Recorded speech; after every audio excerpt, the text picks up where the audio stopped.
What's up, everyone? Welcome back to the channel. Today we're going to be looking into something that has actually kind of saved me as a live performer, and it's probably going to become your best friend if you're running any kind of backing tracks or even MIDI patches to whether it's a Kemper or an Axe Effects, and that is this guy. This is the LP-16 from Cymatic Audio, and as it is a very simple idea, it is extremely effective for on stage.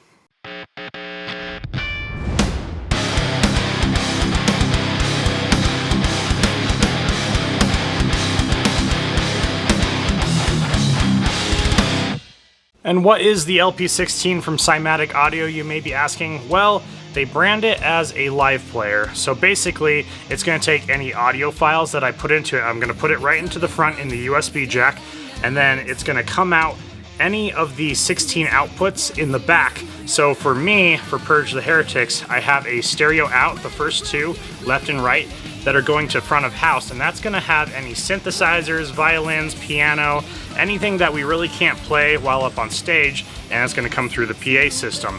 And then the other two I have running back to my drummer, Jared, and it's going to have the same tracks that are coming out of front of house, but it's also going to have a click, and that's going to allow him to keep on time with those backing tracks and keep a super tight and really clean set while we're up on stage. Something that really set this aside and basically sold it to me. Yes, it will play your backing tracks perfectly through front of house. It will keep your drummer in perfect time with those backing tracks. It'll also eliminate any chances of, let's say you're running a computer for your backing tracks and the computer decides to do an emergency update or just completely shuts down in the middle of your set. I have seen many bands go through that, and trust me, it is hell. You do not want to go through that ever. So it is capable of running MIDI patches to, let's say you have a Kemper, an Axe Effects, Line 6 Helix. As long as you put the MIDI files in here to change it at the perfect time with your backing tracks, it will basically switch your amplifier, let's say from distortion to a clean part in a song that you have in perfect time with those backing tracks, and that is a huge help. You do not need a pedal board at all if you have MIDI patches. So I'm going to show you how to set it up, how to get those tracks onto your Cymatic LP-16, and I'm just going to do just the backing tracks. I'm not going to go into the MIDI yet unless you guys really want that. Definitely let me know down in the comments if you would like to see that as well, but I'm just going to do just a basic backing track run on it and show you how to upload those to your Cymatic LP-16. So first thing is first, as soon as you get on your computer, you need to go to the Cymatic Audio website and you need to download the Cymatic Audio Utool. So the Utool is a program that is going to convert all of your audio files into a format that the Cymatic LP-16 will be able to read off of your USB drive. So once that is all downloaded and everything's looking good, this is the interface for the Cymatic Audio Utool. And you'll notice over here I have the LP-16 open, and then also Multitrack Songs.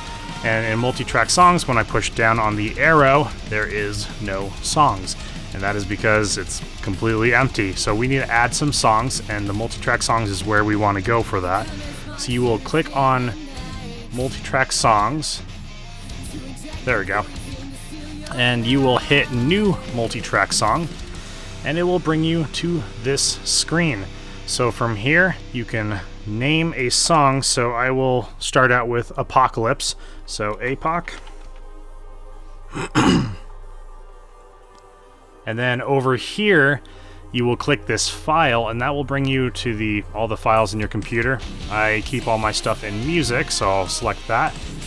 And final backing, and then here are all of my wave files for all the mixes I've done. The ones that say JIEM, that is Jared's IEM, my drummer Jared, if you couldn't figure that out for yourself. And they are stereo tracks, so it's going to take up 2 of the outputs. So for APOC, this final backing right here, this is, if I can grab it, there we go. It is the main backing that you're going to be hearing as a fan out in front of house, so that's everything that's going to be blaring at you, along with our drums, our singer, our bass, and my guitar. And then right here, I'll drag Jared's IEM to output 3 and 4. And you'll notice there is 16 outputs here, as it is the LP-16. So in output 1 and 2, I have the main backing track coming out of there. And then 3 and 4, I have Jared's in-ear monitors coming out. So from here on, since I have those in there, we will hit save, and it'll say saved right up here. And then you'll close the editor. And over here on the left, you'll notice under Multitrack Songs, Apocalypse has arrived right there. So let's do another. So new Multitrack Song. And let's do Monsters. And right here I have Monsters.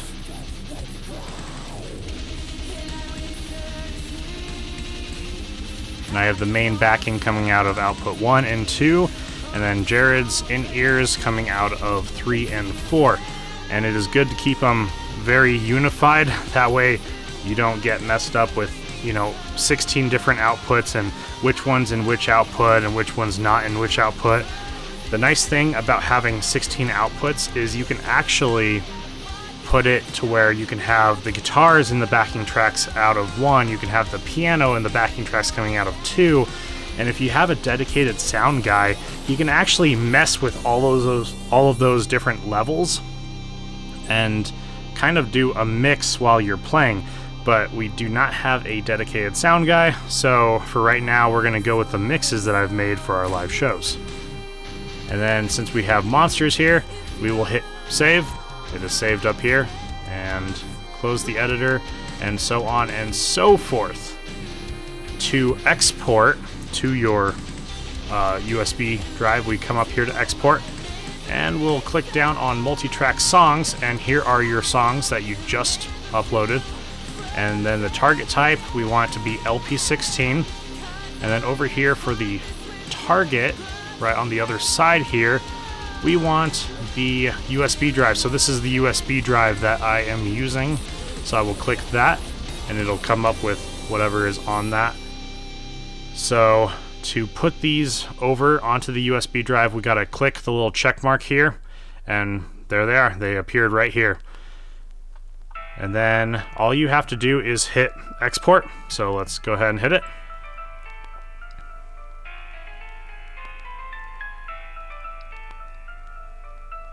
Just make sure everything is going good. Perfect. And it says everything is okay. It'll tell you the milliseconds or seconds that it took for it. But this is basically it. So everything now is on your USB drive, and the only thing that you have to do right now is take that USB drive and you plug it into the USB port on the front of your LP-16, and it will automatically read it. As soon as you turn it on, it'll start coming up with your song names, and you will scroll side to side on it using the arrow keys, and you just have to hit play, and it'll play through your PA system or the venue's PA system, and you're set, you're good to go. And that is it for today's video. Thank you so much everyone for watching. As always, if you could smash that like button and subscribe to my page, that would be a huge help. But don't forget to hit that bell notifier so that you never miss a video of mine ever again. My name is Chris with High Impact Audio. I will see you next time.